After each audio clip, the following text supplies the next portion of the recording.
पुण्यातल्याच बारामती तालुक्यातही मान्सूनपूर्व पावसाचा कहर पाहायला मिळालेला आहे। बारामतीमधल्या अनेक गावांचा संपर्क तुटल्याचं समजतंय।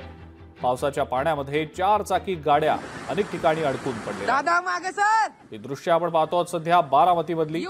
ही एक 4 चाकी गाडी पाण्याच्या जोरदार प्रवाहामुळे अडकून पडलेली होती। ट्रॅक्टरच्या सहाय्याने ही गाडी बाहेर काढण्याचे प्रयत्न करण्यात येत होते। बारामती शहर आणि आसपासच्या परिसरात जोरदार पाऊस झालाय।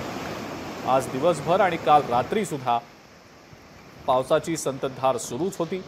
बारामती तालुक्यात मान्सूनपूर्व पाऊस हा मे महिन्यातच झालाय, मात्र झालेल्या या जोरदार पावसामुळे अनेकांच्या घरात पाणी शिरलंय। गाड्या सुद्धा पावसाच्या पाण्यात अडकून पडलेल्या आहेत। बारामती तालुक्यातील सावळ गावाचा इतर गावांशी संपर्क तुटल्याचं समजतंय।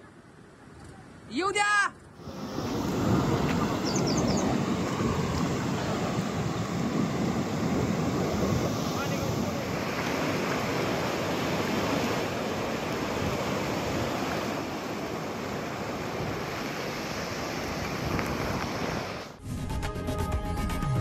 लोकशाही मराठी ऐका, पहा, जागरूक रहा।